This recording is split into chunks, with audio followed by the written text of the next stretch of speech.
老话说得好，看异世界测只凭百味人生，不带脑子去看异世界番，能获得最佳体验。一个普通家庭的普通孩子来到了全是贵族后代的学校读书，不仅身份平平无奇，他居然还敢在第一天就迟到，果不其然，很快就被校霸给缠上了。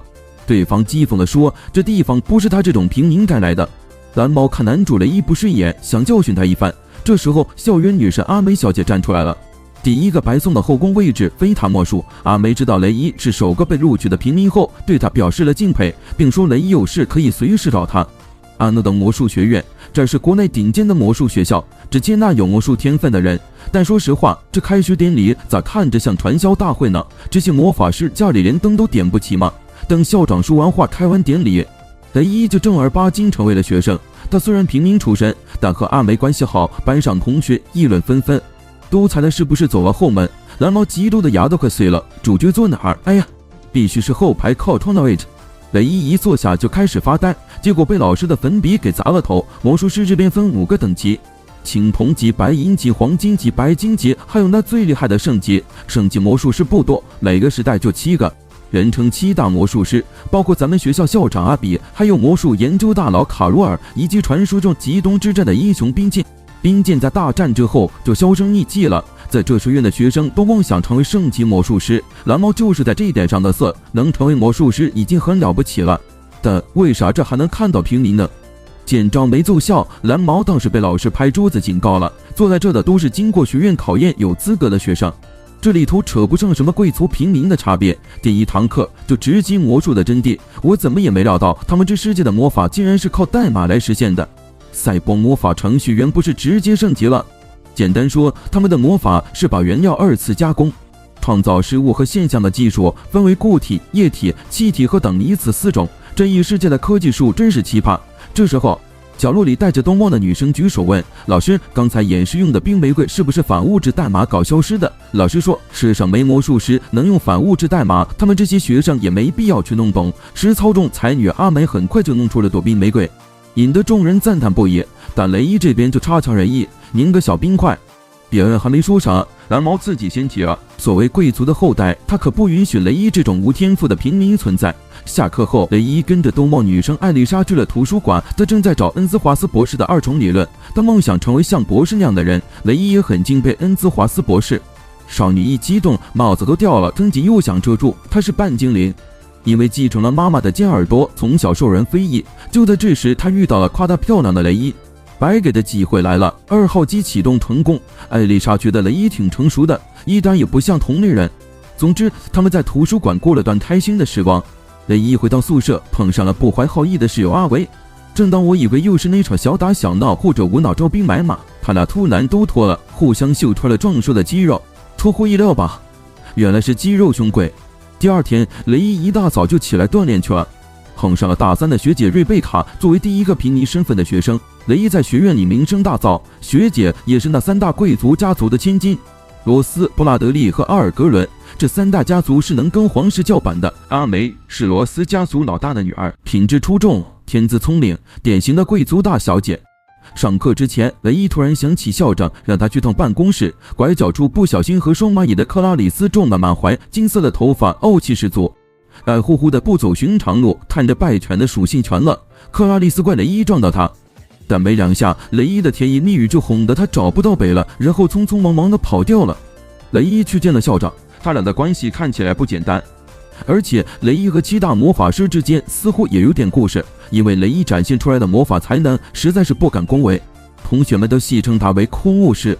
剑术课上，蓝毛终于找到机会想要教训雷伊，结果不出意料，雷伊又是一顿操作猛如虎。周末的时候，雷伊和阿维在宿舍练肌肉，听说雷伊还想参加好几个社团，阿维还有点担心他吃不消，谁知道雷伊掏出了金克拉奶。阴森的房间里，一群只穿内裤的肌肉男排坐，这是环境调查社的基地，他们的目标是穿越森林河流，最后攻下冰河。这帮负责环境调查的硬汉被大家称为猎人，想加入他们，首先得脱掉衣服。雷伊二话不说就脱了，露出他那结实的壮硕身材，让其他兄贵们都惊叹不已。这肌肉扎实得很。不止这些，雷伊还有黄金级的猎人执照，在猎人圈里那是相当牛逼的存在。见到雷伊这么能干，社长直接表示欢迎。雷伊加入的第二个社团是瑞贝卡带的，这是女生的团队。他特别喜欢那种顽强不屈的花朵，他根本不在意成为社团唯一的男生。可是那帮女孩子们却强烈不接受，现场直接上演性别歧视大戏。蒂娜甚至觉得雷伊对瑞贝卡有不良企图，所以瑞贝卡把雷伊的考核任务交给蒂娜负责。蒂娜想尽办法让雷伊退缩，第一个任务就是让他整顿那丛生的天台杂草。现在1周内搞定，做不完就得马上滚蛋。谁知道他只花3天就差不多把工作做完了。瑞贝卡还专程来看他。瑞贝卡不光是3大贵族之一，还是学生会的大大。瑞贝卡对雷伊一身肌肉可感兴趣了。经过雷伊同意后，他摸了个够。4天后，雷伊的花坛任务也完美搞定，连蒂娜都不得不承认雷伊通过了。校长随后给雷伊下来的秘密任务，王国里有帝国的密探混进来了，学院里很可能藏着他们，校长希望雷伊能暗中帮忙查查。回去的路上又看到克拉蹲着研究西瓜虫。作为贵族的克拉却偏爱虫子，他和那些爱猫狗的同学不太一样，这也是他没啥朋友的原因。但雷伊觉得这正是克拉的独特之处，还愿意成为他的朋友。小子别到处撩妹好不好？克拉第一次交到朋友超级兴奋，雷伊还约好要跟他分享森林里的虫子故事。今天的课是关于魔术派系的，雷伊完美回答了老师的提问，让其他学生对他刮目相看。之后学要在卡夫卡森林进行实战演练，他们得在演习前组成4人小队，阿维肯定是要和雷伊一队的。雷伊之后又跑去邀请了艾丽莎，用了抓下巴的手势，这玩意儿明明不是糖，这算是调情吧，但对姑娘们效果挺好的。艾丽莎当场就答应了。最后一个位置由阿梅主动提出来填补，贵族竟然愿意和平民组队，阿梅这举动让班里的同学们议论纷纷，蓝毛气的牙都要咬碎了。演习的目标是通过森林里的各个检查点，在24小时内收集到所有印章，到了森林中心的终点站。卡夫卡森林里的魔物到处都是，肯定少不了得战斗，不能非要紧的时候才求救，否则就得重修这1年。雷伊他们小队在指定地方等信号。雷伊一点也不紧张，毕竟他是在森林里长大的，对他来说这里就像家一样，还自告奋勇当了中尉游击手，一声令下他们就全速前进。雷伊确实挺厉害，遇到怪物几乎都是秒杀，不光打斗厉害，野外生存技能也是满满的，照这速度他们拿第1没问题。雷伊说他在乡下森林里待习惯了，你那乡下森林难不成是夏威夷？阿梅半信半疑雷伊的这个理由，觉得雷伊真是个怪人。说到奇怪，阿维觉得阿梅也不简单，居然愿意和平民一起同队。虽然她是罗斯家的大姑娘，但她很反感那些血统和贵族的说辞。她今天这样蹲到自己那逃在草堆里，能和雷伊这样不在乎身份、平等对待她的人一起，阿梅真是开心坏了。阿梅开心，雷伊却沉默了。这和真正的战场比起来，简直是天堂。他真的配回到这样的日常生活吗？但师傅以前告诫他，想要普通的学校生活，就得隐藏自己的身份。除非能找到心里能交心的朋友。第2天一大早，小队就出发了。林里突然传来一声惨叫，雷伊一股不祥预感，不由分说就冲了过去，正好碰到蓝毛他们小队被怪物攻击。雷伊二话不说，一刀就解决了怪物。但蓝毛不但不感谢，还埋怨雷伊多管闲事。其他队员也赶到了，雷伊让阿维和艾丽莎过去帮忙。听说雷伊一个人干掉了那个怪，阿梅的疑惑越来越重了。想都没想多久，暗处幻处忽然飞来一道魔法，原本干掉的怪物突然变得更狠，他们得想办法应对着突发的危机。那些怪物不知怎的又活过来了，而且更凶，怪物皮糙肉厚的不像话，连雷伊一时半会儿也拿他没办法。幸亏队友们及时赶到支援，雷伊借助大家的力量，终于找到破绽，斩了怪物。怪物血液四溅，像是给了那些小怪单独的染发服务，主角们配合的就像一家人一样默契。那些小跟班们开始对雷伊刮目相看，开始怀疑雷伊是不是真的那么厉害。克拉偷看的激动的连蚂蚁都竖起来了，艾丽莎累得走不动了，后面的路程就由雷伊背着她。雷伊他们小队顺利拿到了所有的印章，拿下了实际演习的第1，但除了克拉，台下没人为他们喝彩。大家都以为雷伊能赢，全是靠了阿梅的福。蓝毛的脸色很难看，明显心怀不满。实际演习结束后，雷伊就看了下他的老师莉迪亚，他老师真身份是大名鼎鼎的冰剑魔术师，而且身体似乎出了点问题，现在不能像以前那样随意用力了。两人聊了会儿就，莉迪亚直接切入正题。最近魔术界有个流言蜚语，一般研究魔术都关注于魔法本身，而莉迪亚研究的就是第一次使用魔术的人的大脑。他对大脑的痴迷让他提出了2重代码理论。也因此在学术界引起了一场关于魔术的革命。现在魔术研究和大脑研究已经密不可分，大脑里负责魔术记忆的部位就被称作魔术记忆，对大脑的深入魔术的秘密。于是就有了那些不择手段只为了达目的的人。这些人不通过正常的魔术来研究大脑，而是直接开导取魔术师的大脑做非法研究。这种组织被称作优生机关。他们开始在学术界那些有地位的魔术师中招兵买马，连莉迪亚都收到了他们的邀请，他当然是不会答应的。认为失去做人的尊严，魔术就无法真正的进步。之后，雷伊推着莉迪亚外出散步。雷伊跟莉迪亚分享了自己新交的朋友们的事，莉迪亚听了很是欣慰，让雷伊下次把朋友们都带来玩。毕竟他去学院之前的日子里，雷伊那笑容真是比现在僵多了。那个3大魔术学院斗法的剑击大赛就要开幕了，莉迪亚曾经是4连霸的传奇啊。不过雷伊这次没打算去凑热闹，一方面他考虑着养生呢，另一方面想去给朋友们加油。莉迪亚说他保不住他了，边说边拿出了手册给了雷伊。雷伊锻炼时巧遇正往图书馆去的艾丽莎，就主动提出要一起走。艾丽莎为此还特意换了身裙子呢。被雷伊一夸，她那小脸红的。看来艾丽莎挺爱美的一个姑娘，情商突飞猛进。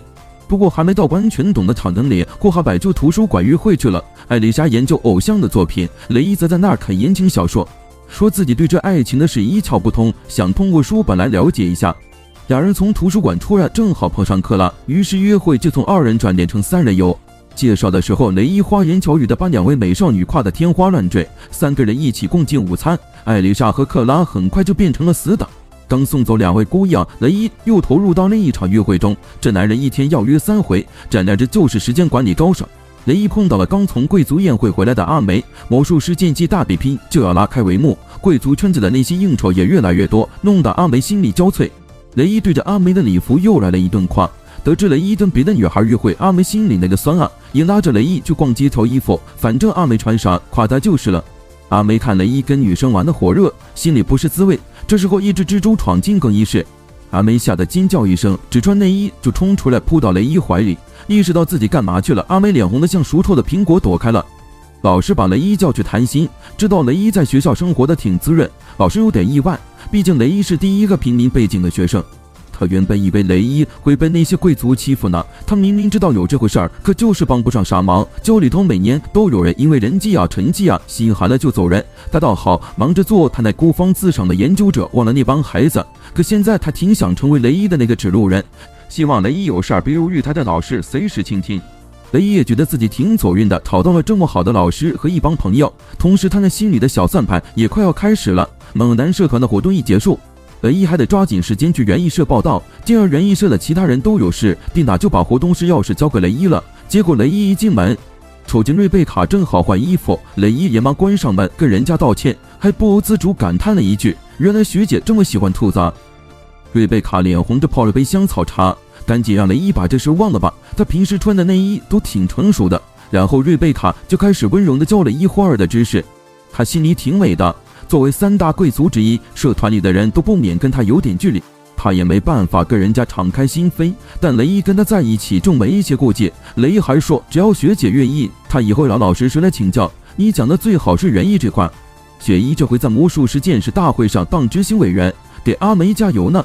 3大贵族头的大小姐阿梅一直是新人赛的热门，这个瑞贝卡不谈，另一位贵族不在咱们学院。而格伦家的人一代代都在迪欧姆魔术学院念，他们家也有个大姐，很可能成为阿梅的劲敌。大会前，学校要先弄个预选赛，决出代表。新人赛对打的都是1年级的新手，阿梅在班里算是无敌手。最后，他提出想跟雷伊切磋一下。雷伊虽然不参赛，但这不影响他跟阿梅提高关系。阿梅觉得雷伊真是个奇葩，明明不会魔法，剑法却厉害的不行，在卡夫卡森林里展露的实战技巧也相当了得。所以阿梅一直挺想跟他过过招。雷伊的水平那是相当的，就算放水，阿梅也不一定能赢。雷伊面对阿梅的进攻稳得跟泰山似的，甚至还让他回忆起小时候的教学赛。雷伊赶紧挡开阿梅的剑，一剑直奔对方脖子去。阿梅根本没防备好，本能闭眼就放弃抵抗了。可谁知道雷伊突然病发跪倒了，阿梅赢了，他却一点也不高兴。他察觉到雷伊最后那一下不对劲。大家吃午饭时候兴奋地聊着雷伊对阿梅的较量，问雷伊的剑法。雷伊说是师傅教的，无论是剑法、魔法还是做人的道理，都是他教的。他老师特别严格，引导他觉得这学校简直像天堂。这时候蓝猫来了，挑战雷伊决斗，雷伊当然乐意接受。反派总爱找主角茬，蓝猫不起隔绝结界，甚至拿出真剑来真刀真正的干，这都惊到他小弟了。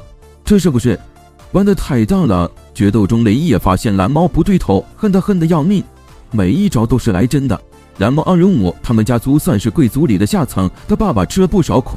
作为嫡子，阿留姆从小就发誓要让家族出人头地，将来当个顶尖魔术师。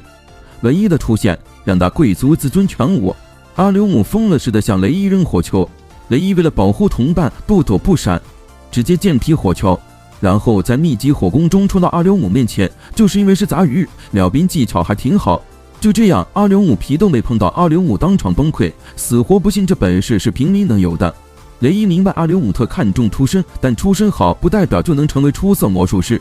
阿留姆就是我不听的状态，找出个看着就穷酸的火龙冲雷伊，雷伊连脚都不动，一剑就把火龙劈成2半，给这贵族少爷来了回麻瓜式全雷打的震撼。阿留姆输了，躺地上大哭，雷伊那招明显出事了，连傻瓜都看得出。雷伊正想说出自己真实身份，突然一股巨大压力来袭，除了雷伊在场的人都被压倒在地。之前在卡夫卡森林闹事的神秘人出现了，这一幕他真正的身份是雷伊之前谈话的老师格雷。虽然大家都吓一跳，但主角雷伊立马明白了所有事情。格雷其实是优生机关的人，他要的是学生的魔术记忆。他提过那些退学的学生可能已经遭遇不幸了。他本来想在卡夫卡森林的演练中绑架学生，相比在学校里消失，每年的演练都是绝好的机会。阿留姆也是被他煽动的，这种只有自尊没实力的家伙，至少给他机会布下结界。格雷配合雷伊当场自爆的彻底，反派特有的装模作样表演得很到位。他想要的是在场所有学生的大脑，这样他就能在优生机关里晋升加薪。当然了，他之前跟雷伊说的都是骗人的，他对所有兴趣的学生都会这么干，假扮好老师以获取学生信任。这话彻底惹怒了雷伊，格雷认为雷伊只擅长近战，所以只要不让他近身就没事。于是他变出2条火蛇来逗雷伊，看着雷伊灵活的闪来闪去，格雷直接命令火蛇去攻击动不了的主角团。真不知道他怎么就惹上雷伊了。雷伊体内的封印解开了，一瞬间就竖起了冰墙挡下攻击，甚至还顺便给自己染了个新发色，6把冰剑在半空中飘着。没想到吧，雷伊就是那个传说中的冰剑魔术师。格雷也露出了震惊的表情，不可能，这不可能，这个明明是主角的少年，怎么可能是真的主角？然后他自信满满，认为就算是冰剑也挡不住他的攻击，结果被雷伊用传说中的反物质代码直接解决了。看局势不妙，格雷转身就跑，结果被雷伊追踪的冰剑挑破了脚筋。格雷立马变得软弱求饶，说可以推荐他进优生机关，表面上投降了。雷伊脚下其实被设置了个陷阱，当然对雷伊来说，这陷阱根本就是小儿科，白金级魔术师在圣级面前也只能认栽，毕竟冰剑是最强的没错。雷伊一拔出大宝剑就准备活捉格雷，谁知道这人还有备胎，一个猛地拽下脖子上的注射器，往头里一插，就2段变身了。跟我玩玩吧，冰剑！这番剧真是看得我各种意义上的看得我头都大了。阿梅一睁眼就看到雷伊在那用土特效跟狂化的老师瞎叫嚣，边打还边讨论起魔术学术问题来了。总之就是听不懂的巴拉巴拉。雷伊在那得瑟自己是无敌的，说在他面前魔术统统都是浮云。雷伊看得还挺轻松的样子。但阿梅他们很快就感觉出来了不对劲，雷伊的身体在打斗中不停地在冻结，虽然他把格雷给冰风暴冻成了冰雕，但自己也受到了力量反噬，魔力封印后直接就栽倒了。雷伊是他师傅前代冰剑莉迪亚从战场上捡回来的孤儿，因为雷伊那地方不归他们国家管，所以上面不同意领养雷伊。雷伊以前的村子老搞一些封建迷信的事，比如说搞点仪式请神下凡，所以就有传言说那村子被诅咒了。在代码理论没出现前，魔法就被当成超凡力量，人们总得找点玄学上的安慰。雷伊很快就醒过来了，莉迪亚和卡罗尔都挺喜欢他的。雷伊因为莉迪亚才露出第一个笑容，但总不能一直把雷伊留在军营里，想领养雷伊的人一直都没找到。卡罗尔就是不愿意让雷伊走，但他们是军人得执行任务，带的孩子实在是不方便。少校就征求大家的意见，艾比同意让雷伊离开，但莉迪亚就是没开口。这时候雷伊走过来握住了莉迪亚的手，说他想跟莉迪亚待在一起。莉迪亚终于下定决心领养了雷伊，不碍事的话少校就同意了，雷伊也就成了这支军队的一份子。莉迪亚还收他做了徒弟。6年后，雷伊学得莉迪亚的本事，加入了特别选拔队伍。成为了厉害的冰剑魔术师。7大魔术师里的碧和雷尼接连牺牲，战争越演越烈，大家都劝雷伊还是别打了，他这年纪本来就不该上战场，可雷伊早把部队的人当家人了，从这时候怎么能退缩？可下一场战斗他们损失惨重，亲眼看着霍华德被杀，雷伊心里崩了，魔力都失控。雷伊醒来的时候，发现自己躺在医院里，莉迪亚和艾比都在他旁边守着。莉达抛摸他的头，夸他做得不错，虽然他用力过猛了点，但结果还算是好的。最关键的是他的伙伴们安然无恙。莉迪亚看到雷伊没啥大事就走了。临走女仆贝拉告诉雷伊，莉迪亚其实挺担心他的。艾比说他最初其实不赞成雷伊进学校，雷伊应该多休息，而不是去那种血统至上的学校受气。他不想让雷伊这么个在战场见过各种死亡、经历过人间地狱的人去那种贵族满是偏见的地方。但莉迪亚特地来求他，他俩认识这么多年，艾比头一次看到莉迪亚低头。雷伊比他们想的还要善良坚强，所以他希望雷伊能去看看外面的世界，不管好坏都要自己去体会、去思考、去学习该怎么生活。雷伊以后需要的不是他们这些大人，更不是战场，而是他这个年纪该有的经历。雷伊连的同龄的朋友都没有，这太不公平了，他应该有他的幸福。没想到师傅竟然为他做了这么多，雷伊挺吃惊的。莉迪亚一走出学校门就忍不住大哭，好在雷伊没事。艾比叮嘱雷伊一定要好好享受学生生活，然后生活得更美好，这是大家共同的愿望。艾比离开后，伙伴们都来看望雷伊，雷伊也把自己真实的身份告诉了大家，他就是传说中的7大魔术师之一冰剑。在极东战役最后一战中，他失控了魔力，他自己也不记得那时候发生了啥。等他回过神来，四周都已经是废墟了，莉亚受伤了还抱着他。直到现在他还在用魔法控制自己体内的时间来压制魔力，这也是他暂时不能用魔力的原因。他在战场上失去了重要的伙伴，让师傅受了重伤，还夺去了很多人的生命。他早已是满手血腥，罪过累累。像他这样的人真的还配得上待在大家中间吗？阿梅紧握着雷伊的手，不管雷伊曾经怎样，他都信任现在的雷伊，他那么善良勇敢。过去发生的事情并不会改变这一点。看到大家都接纳了他，雷伊感动极了。深夜，阿留姆偷偷找到雷伊道歉，雷伊作为正义的化身，当然很容易就原谅了他。阿留姆问雷伊怎么能这么坚强，还这么坦坦荡荡的活着。雷伊说，血统和天赋当然重要，但成长的环境才是最关键的。他只是在对的环境下努力活着而已，只要胸断离发，重新审视自己，他就还有重新开始的机会。阿留姆终于懂了，他需要的不是误导他人，而是要接受自己。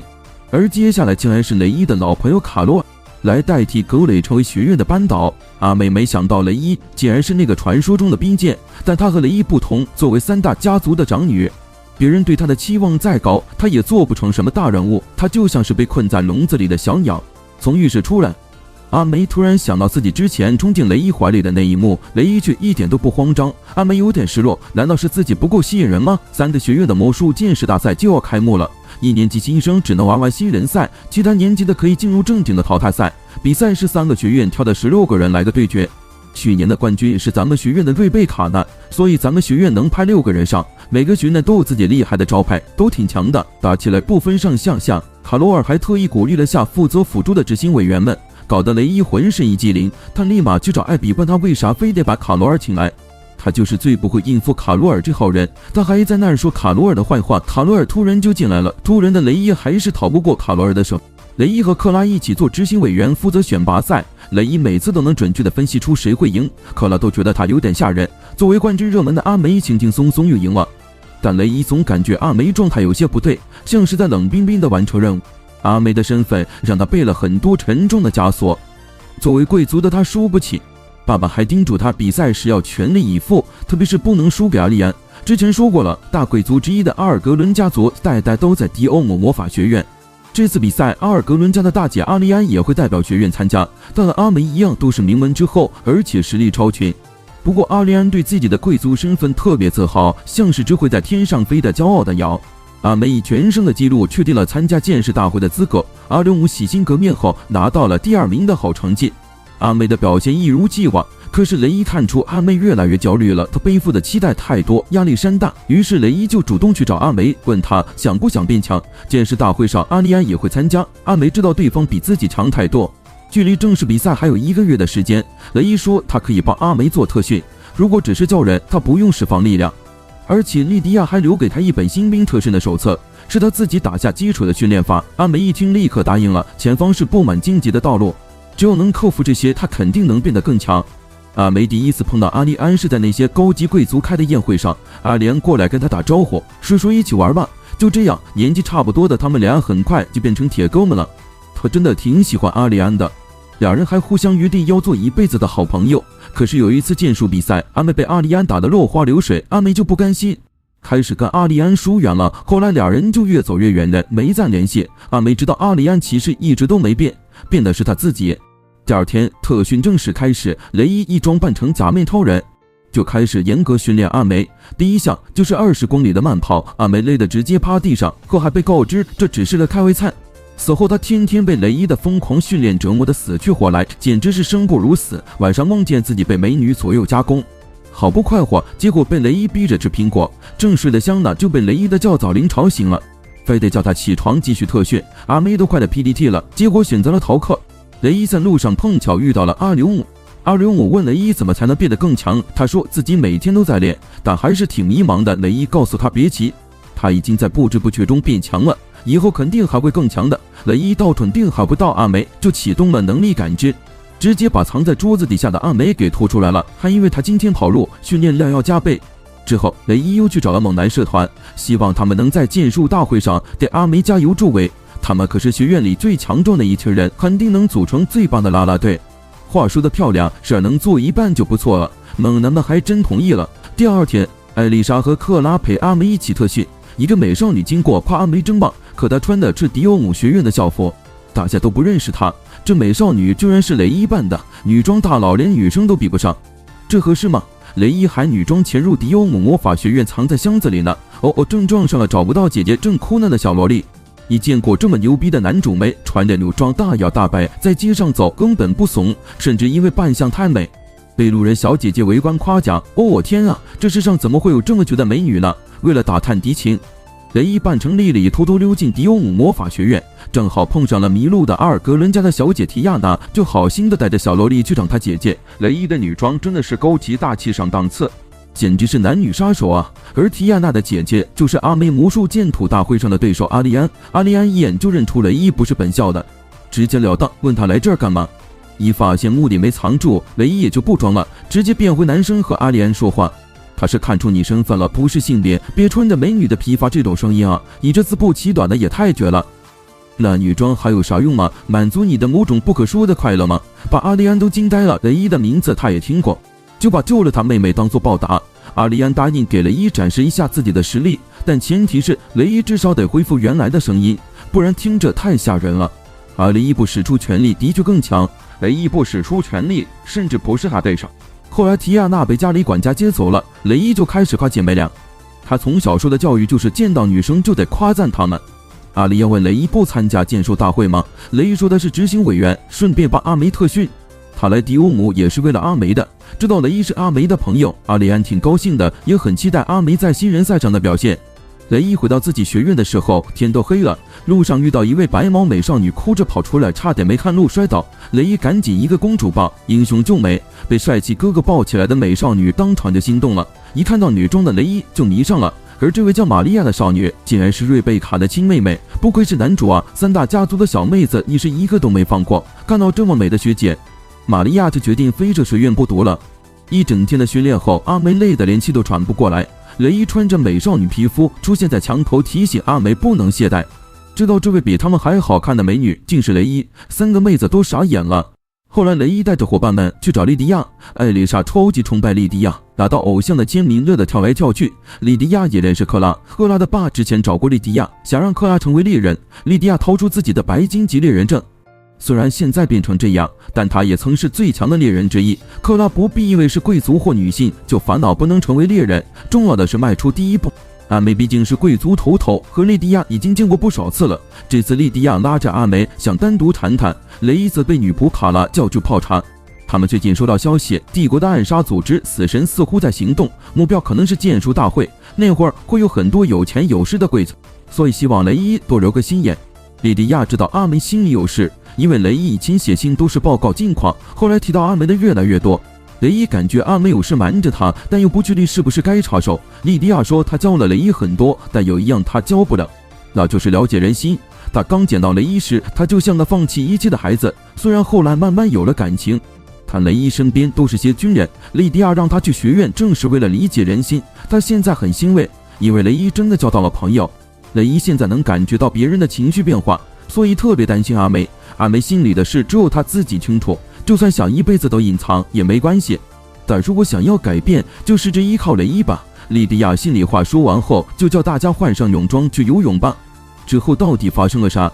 晚上回来的时候，雷伊和阿梅脸上都多了2个巴掌印。回学院后，阿梅的苦练也终于要结束了，只要能砍掉雷伊胸口的玫瑰，就算是毕业了。接下来的画面可能因为预算不够没画，反正魔术剑士大会很快就开始了。阿梅拿到了雷伊给的毕业勋章，准备参赛，又遇到了阿利安，两人约好决赛见。阿梅的第一场对手是梅尔库罗斯学院的蒂娜和塔罗尔负责解说，艾比负责裁判。比赛规则是把对手逼出场外，或是砍掉胸前的玫瑰就算赢。特训后变强的阿梅一掌取得了第一场胜利，而刘姆就倒霉遇到了阿利安，虽然他也变强了，但最后还是没赢过阿利安。不过阿刘姆输了之后，看起来倒是挺轻松的。另一边，走在后台的雷伊身后突然出现了一个黑影，但他回头一看，又什么都没看见。社长雷克斯把他叫到会议室，艾比、莉迪亚和卡罗尔都在那儿。原来社长是卡拉的亲弟弟，而卡拉所在的赫尔一族是王国里头号的情报机构。他们得到消息，死神潜入了魔术剑士大会，目标可能是绑架或暗杀贵族家的孩子。艾比叮嘱雷伊要小心行事，有事就找雷克斯帮忙，必要的时候可以解封。瑞贝卡一路连胜，最后进入了决赛。克拉和艾丽莎找到雷伊，说阿梅把自己关在房间里不出来，声音听上去还挺痛苦的。这时赛场上突然出现了一个只用2秒就解决对手的神秘人，梅尔库罗斯学院的2年级生卢卡斯。晚上雷伊还在担心阿梅，搞得自己都没心思训练了，就跑去阿梅房间门口想和她谈谈。他其实挺怕深入阿梅的内心的，所以一直在犹豫要不要介入，逃避着阿梅的真心。但现在他想知道阿梅的真实想法。阿梅终于开了门，让他进去，和雷伊第一次敞开心扉。其实他一直在演一个大家期待中的阿梅，为了配得上罗斯家长女的身份，一直在伪装自己。他一直心里躲得慌，直到雷伊他们这帮朋友出现，本来以为这次大赛能让他大放异彩，但他懂得自己赢不了阿利安，怎么拼命他依旧是那笼子里的小鸟，不停地装模作样演自己，却始终赶不上阿利安。他的生活有啥意思呢？他应该怎么继续活下去？阿梅捂着脸哭成泪人。雷伊却说过这一回本来就没啥意义，人的一生得自己给他添上意义，无论是喜怒哀乐都得和伙伴们一起扛，互相支撑着往前走。雷伊边说边握起阿梅的手，表白了，想留在她身边，想和她一起面对未来。这不就是最真实的阿梅吗？别跟妹子说这种容易让人误会的话啊，别人还以为你是在求婚呢。但这话真挺管用的。阿梅紧紧抱着雷伊大哭一场，连睡觉都非牵着他的手不可。雷伊回想起毕业那会儿，阿梅其实没法赢他，但最后关头阿梅突然爆发了，召唤出一只蝴蝶，一下子烧没了他胸口的玫瑰。所以雷伊信着阿梅绝对能赢。明天就是阿梅和阿利安的决赛了，3大贵族家的决战真是罕见。比赛还没开始，现场已经热闹非凡，阿梅的铁杆粉丝团气氛爆棚。艾丽莎知道阿梅调整好了状态，也安心了。她一直挂心阿梅可能睡不好觉，雷伊说这完全不是问题，阿梅昨晚睡得跟猪一样。他亲眼所见，边说边不理别人啥反应，转身就去给阿梅送玫瑰去了。阿维那眼神叫一个羡慕，雷伊怎么就这么轻松进入成年人世界了呢？艾丽莎倒是坚定地认为雷伊只是闹着玩，她才不信雷伊会和阿梅有什么，急匆匆赶回去，不想错过阿梅的比赛的克拉，完全没注意到有人跟着。阿梅靠雷伊的拥抱得到力量满格。阿梅刚上场，雷克斯就找到了雷伊，告诉他包克拉在内的8个贵族学生突然不见了。雷伊感觉到弟弟有杀气逼人，他建议得先下地抵看个究竟。阿梅和阿利安的比赛马上就要开打，阿利安一上来就放大招，想一招定江山。他用上固有魔法鬼化，力量大增，直接抛剑和阿梅近身肉搏。本来是魔法师耍的哪门子剑啊，这场面咋又变成近身战了？阿梅拳打脚踢的，根本不是阿利安的对手。可当他快要被打下台的时候，体内那股神秘力量突然爆发。同一时间，雷伊在地下找到了克拉和其他学生，强大的干扰魔术也在这刻启动。那死神刺客也在暗处向雷伊袭来，雷伊一剑挑起克拉和死神开战。雷伊用反物质代码打破结界，结果导致阿梅和阿丽安的魔法也失效了，把刺客冰封后交给雷克斯处理。雷伊扛着克拉急急忙忙往赛场赶，阿丽安不想再拖，狠狠地放了个雷电全开。阿梅哪是他的对手啊？阿梅心里不甘，但身体却动不了，知道自己这次是赢不了了。可就在这时，雷伊扛着克拉突然出现了，大喊让阿梅站起来。被爱的力量鼓舞，阿梅当场满血复活，突破了自己的极限。周围无数蝴蝶翻飞，阿丽安怎么努力都碰不到阿梅。阿梅的蝴蝶效应是个特别的魔术，直接掌控了因果，重写了这个世界的因果律，所以不管阿丽安怎么拼命都是白的。这是一个前所未有的全新魔法，是不是无敌的？连解说的塔罗尔都说不准。总之，在阿梅的新力量下，阿丽安一招没中，差点就输了。但阿梅也状态全无，这魔术对她身体的负担太大了，简直是在魔力失控的边缘试探。两个人谁也不服气，最终还是得动手解决。场外观众给这场女人的战斗呐喊助威。等阿丽安再次醒来的时候，发现自己正躺在阿梅的大腿上，可明显这回是她吃了败仗，两人都伤痕累累的样子，真是不忍直视。听阿丽安说自己变强了，阿梅就忍不住开始哭个不停。多亏伙伴们的鼎力相助，她才走到了今天这步。但她之所以能变强，全拜阿丽安所赐，是因为阿丽安总是在前面带路，她才会一直努力追。阿丽安说她也是这么想的，她也是想成为阿梅的楷模，才一直努力成为一个让人尊敬的贵族。她知道阿梅一直在为自己的贵族身份和存在感到困扰，她不知道该如何是好，只好尽可能成为一个让阿梅骄傲的贵族。好姐妹终于敞开心扉，和好如初。阿梅顺利拿下了新人赛的桂冠。赛后，雷伊去探望了那个被绑得像粽子一样的阿梅。赛事结束，他才意识到特训的日子过得好快。突然想起雷伊半夜表白的事，阿梅赶忙不着痕迹的解释。阿梅问雷伊知不知道他的力量，雷伊摇了摇头，他只是在训练时察觉到阿梅有潜力，才能是天生的。不过今天的胜利全是阿梅努力的成果，这可不是没努力就能达到的境界。雷伊伸手向阿梅表示祝贺，恭喜她成为冠军。不过因为阿梅的手绑成了粽子，所以没法握手。如果没遇到雷伊，她可能就是一辈子的金丝笼中药。自怨自艾追在小圈子里，忘了抬头就能看见无边的天空。她已经不是名为贵族的笼中鸟了，而是要和伙伴们一起在这广阔的世界上飞翔。剑术大赛的决赛马上就要开始，这次决赛是上届冠军瑞贝卡对上黑马选手卢卡斯。雷伊注意到瑞贝卡的妹妹玛利亚也来看比赛，只是看起来脸色不太好，本以为会有一场势均力敌的好戏，结果比赛一开始就在2秒内结束了。连招都没来得及时，瑞贝卡的胸口玫瑰花就已经被卢卡斯斩落。在观众目瞪口呆之中，卢卡斯出乎意料地成为了剑术大赛的新冠军。外人可能不知道，但雷伊从一开始就料到，瑞贝卡根本不是卢卡斯的对手，对方不是一般人，还7大魔术师里的绝刀继承人。卢卡斯肯定也认出了雷伊那把冰剑，他参赛不过是找雷伊叫板的，要证明绝刀的魔法才是最牛的。他催雷伊赶紧把自己的魔力失控问题搞定，说好了明天他们得好好比一场，要决出谁才是最厉害的魔法师。塔罗尔、艾比和莉迪亚下了地牢，去审问那些被关起来的犯人。塔罗尔审人的手段真的一绝，我看的脚趾头都要抖了，直接把人扣得做梦都想上大舞台。帝国人干事可真是狠，手不手软。塔罗尔给人下了魅惑，想问出是谁指示的和具体计划，结果一提这个杀手的脑袋，就像放烟花一样，一个接一个爆炸。我能探了，只夸专业。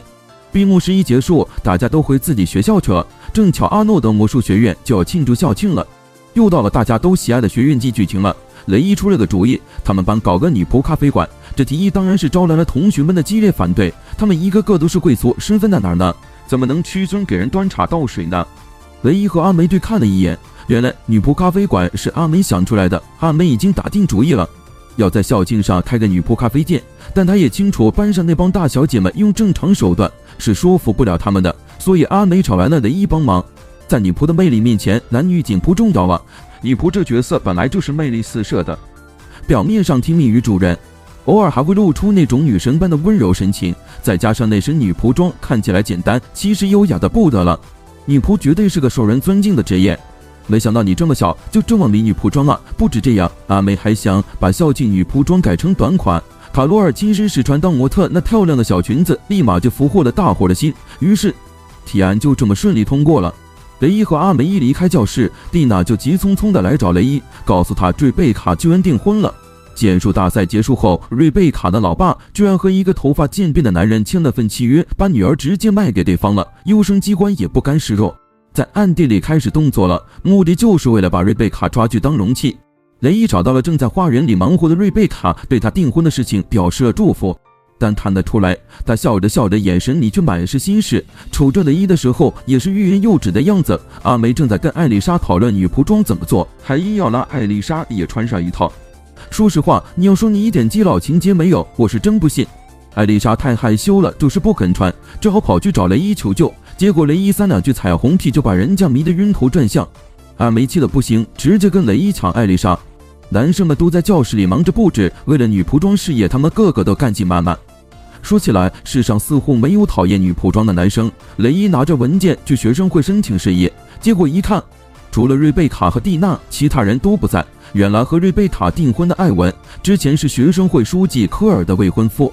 外界都以为瑞贝卡是抢了科尔的男人，科尔就联合其他成员开始抗议，搞得学生会的活动只能瑞贝卡和蒂娜两人扛着。看两人那么辛苦，雷伊就主动提出来帮忙。离开学生会后，蒂娜赶紧追上雷伊，跟他说有事想请他帮忙。蒂娜觉得瑞贝卡的婚约背后一定有猫腻，突然就订婚，之前谁都没风声的，何况对方布兰德利可是3大贵族之一。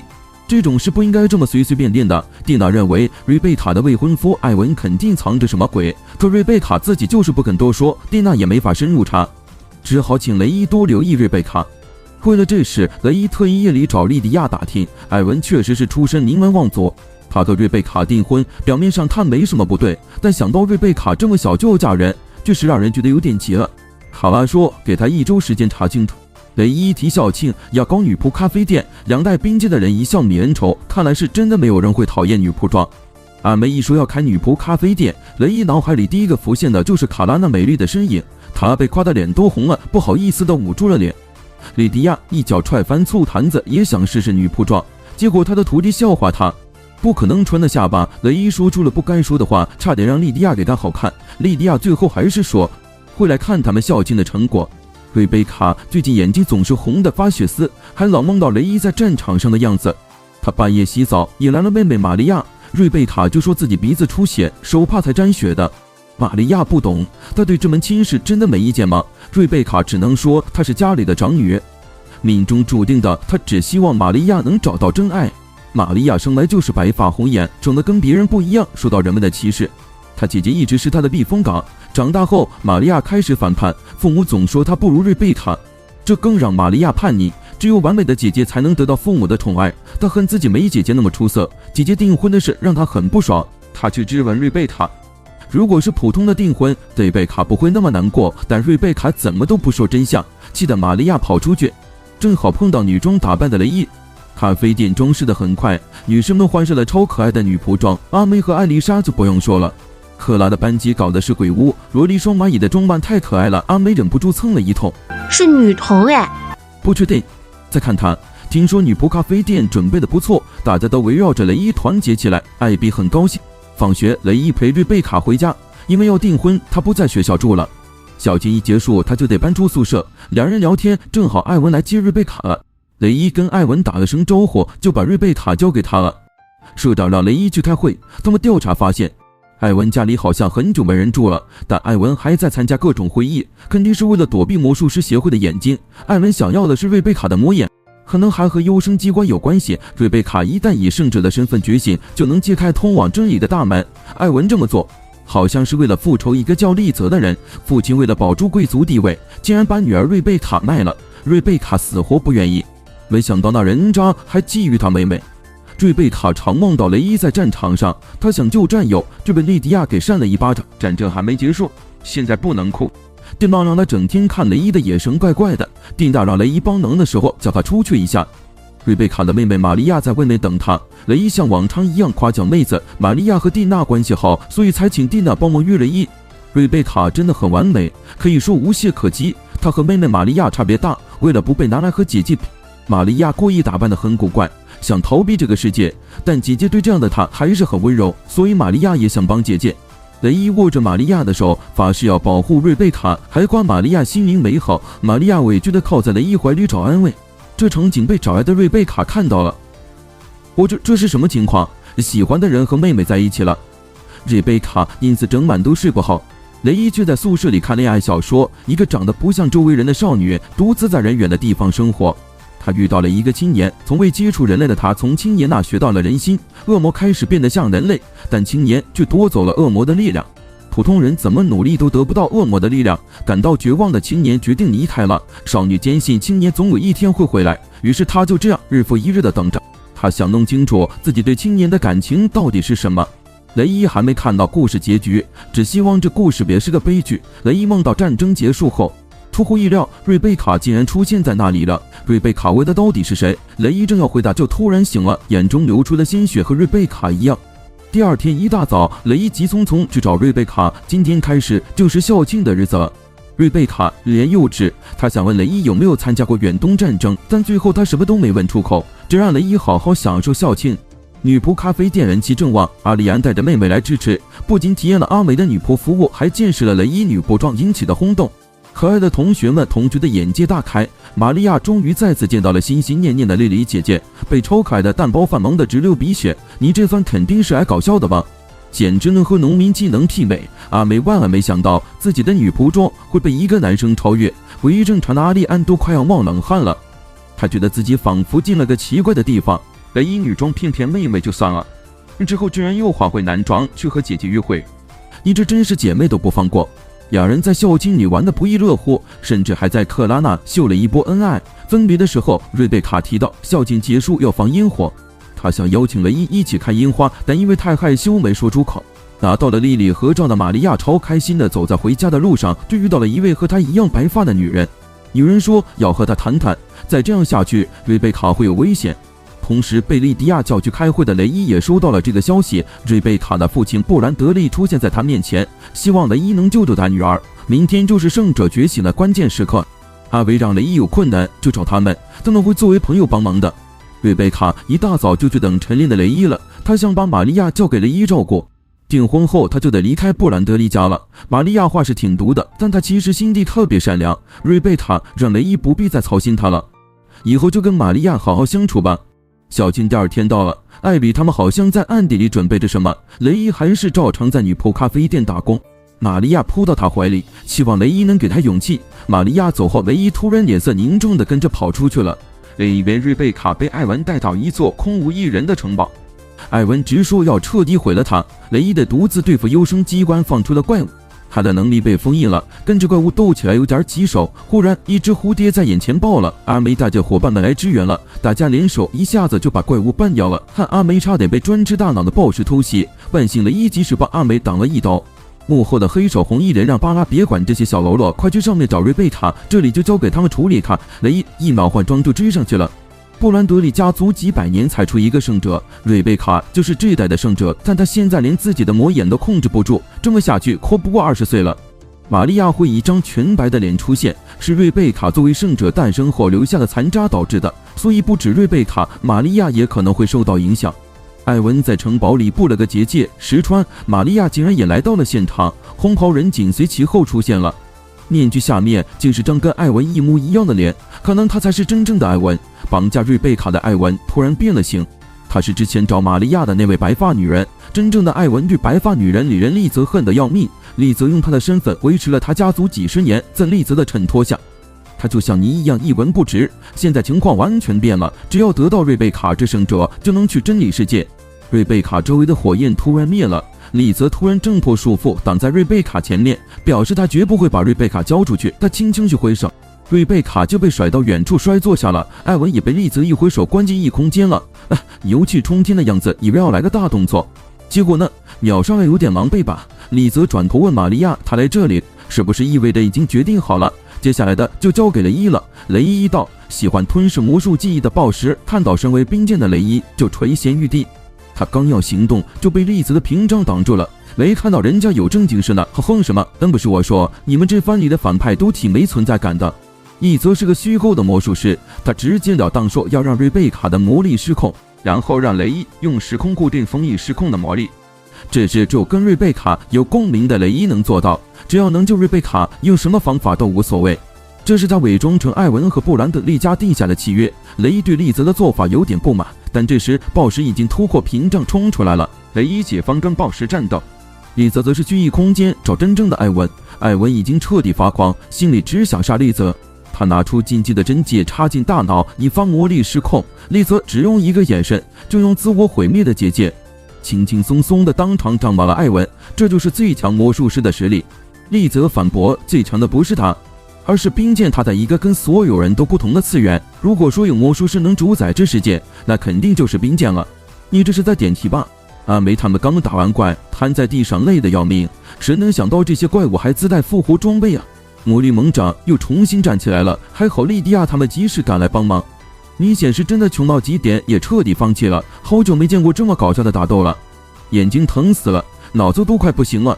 最强的魔术师冰剑被暴食终极形态打得毫无还手之力。这边玛利亚突然跟瑞贝卡吵起来了，玛利亚责怪瑞贝卡什么都藏着掖着，弄得事情越来越糟。重伤的雷伊身上的光突然变成红色了，这次他用红光造出的冰剑怎么打都打不碎。雷伊用红色的冰把暴食彻底封印了，用尽最后一丝力气，封完咒就直接倒地了。瑞贝卡急忙想去救人，却被玛利亚生拉硬拽的来诱了。玛利亚大骂瑞贝卡总爱装好人装可怜，这话听着瑞贝卡也火了，转过身跟玛利亚大吵特吵。全是为了你还知道我受了多少苦吗？玛利亚一巴掌打过来，一方面埋怨姐姐什么都不说，另一方面责怪妹妹什么都不懂。两人争吵升级成了实打实的斗殴。玛利亚气急败坏地质问瑞贝卡为何不让自己消失。瑞贝卡感到很委屈，他从来没这么想过。哭得梨花带雨的瑞卡魔力失控了，剧情荒谬到让人哭笑不得。如果这故事不快点完结，我自己都要完了。雷伊醒来后立刻又开始救瑞贝卡，他抱着瑞贝卡额头贴额头，封印成功，大家都安然无恙。这场乱七八糟的事情就这么结束了。接下来是后宫争宠的时间了。瑞贝塔和雷伊原本说好一起看烟花，结果阿梅莎了过来，两个女人互不退让斗嘴，都想证明自己才是雷伊最在意的人。最后他们握手和解，决定公平竞争。艾丽莎和克拉也加入战团，拦住雷伊这才姗姗来迟。雷伊还去祭拜了战争中牺牲的伙伴，告诉他终于交到朋友了。离开战场的他一直很茫然，原以为学校只是个避世的平凡地方，没想到遇到了一群愿意接纳他的伙伴，这个世界终于有了他的立足之地。而莉迪亚一直期待的，正是这样的